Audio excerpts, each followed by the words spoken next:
I think if you want to do something practically for your children, if you're a parent, you get rid of the video games. That's why the kids are killing kids, because they are given a culture of death. Now, I grew up in a society where everyone read books. And in a book there's a beginning, a middle and an end. There's a narrative. There are consequences for the characters.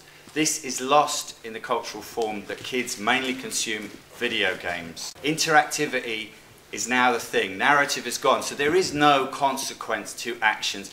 And these machines are military machines. They use these toys to train, to kill people. Okay, they come from the American military. That's where they first emerged. Kids need two things: time and energy from their parents. That's all they need. Then the next step is you get rid of television, because television has one sole purpose: to get you and keep you sat on your ass until the box comes to take you out. That is just there to control your mind, to reinforce all the crap dogmas of history about who you are and who you're supposed to think you are in terms of what this society wants from you. For the children, I think it's lost. I think there is going to be a generation of children, they're just going to be wild. And I don't blame them, because they look at their parents and their parents are slaves. Don't matter what colour you are. You're either a slave to a drug, a slave to a process of some sort. You're not alive. You're living in fear. So why should the children respect that? Why should they? The question that I don't hear people saying, or the answer I don't hear, is dialogue.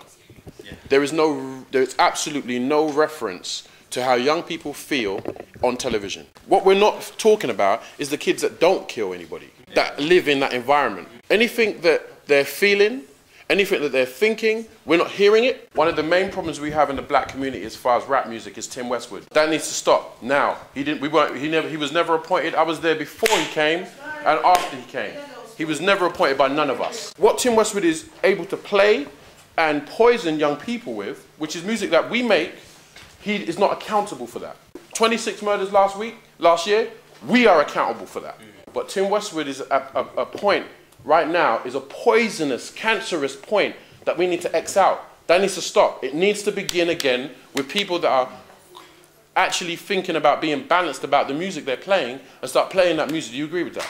I know that my future in regards to music in this country is doomed because I've spoken out. My godchildren live here. My future children live here. I'll always be here, so I'd rather deal with that scenario. And that's what we're talking about right now. Dialogue. Music is intrinsic to young people. We've never, ever used the fact that young people like music. We've never had this generation of community stand up to actually defend our musical plight in society. We've never had it. We've never had people turn around and say, okay, do you know what? We need to march on Radio 1. Why do you not play black music? Why are you not playing our children's music? We've never had it.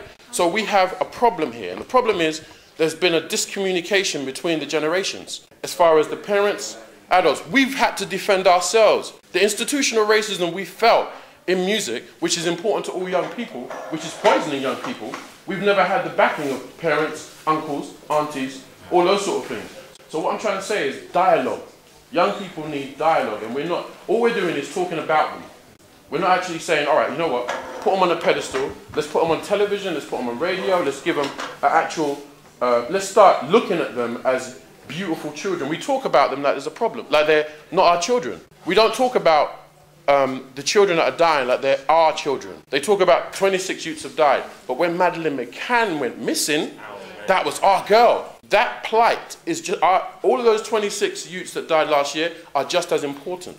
How we're going to move forward is every one of you, everyone in this room, are we all going to write our names down on a piece of paper and get together, right, and build a community from here? Because obviously we're here for the same reasons.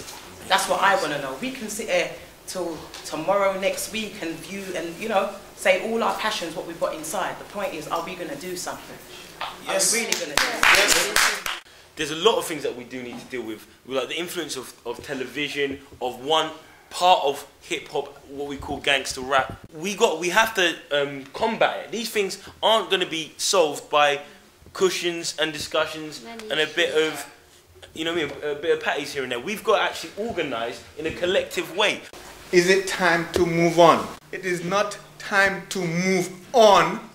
It is time to move. Right. We must move. We must take notice of what is happening around us. We must recognize that we are at war, my sister. The Israelis are in occupied Palestine. The Palestinians are recognizing almost to a person that they are at war. Would you expect a Palestinian person to say, the Israelis are not teaching our children properly? Would you expect them to send their children to Israeli schools? No, they wouldn't even think about it. You suggest it to them, they think you're crazy. But we Spartacus, take our children and give them to the enemy because we don't recognize that there is a war going on. Information, that's the most important single item in life. Nothing else is more important. They said correct information. Information, full stop. If you have no information, you die. If you have the wrong information, you kill yourself. If you have the correct information, you live forever. Our enemies control our sources of information, the type of information we have, the amount of information we have, and who and how we access that information. Our enemies control that. The people who have been waging war against us for the past 2,000 years. Okay, those are our enemies. How we move forward is to first of all recognize that we are at war. We cannot go forward unless we recognize that as a permanent state that we're in, unless we do something about it. Secondly, having recognized that we're at war, I'm sure everyone here, if they were to put themselves in war mode, would say, oh, what's the most important thing in wartime? Propaganda. What is the propaganda? Information. What is information? Information is our survival, the thing that we, human beings, live on. So, the first thing that we have to do is to be informing ourselves. We have to speak to each other. Those who know must tell each other. Those who don't know must listen. Once you realize that there's a war going on, then you will decide who is the enemy. And I'm not saying the enemy is all white people, and I'm not saying that our allies are all black people. I'm saying that there's a war going on and there are people who have a vested interest in destroying African people, African culture at a profit. I don't think we actually understand how long the process is going to take. Yeah? And Several most people lifetimes. leave here thinking, boy, I ain't going to see that lifetime, I'm going to die soon. It's for the kids that ain't here and for the kids that are here today. So think about the importance of their knowledge, prefer than the knowledge for yourself and what you need to do. You need to begin that process and plant the seed within the younger generation for them to carry on. I've known Spartacus for years. I don't know how many of you do, but I remember the fight to free Mandela.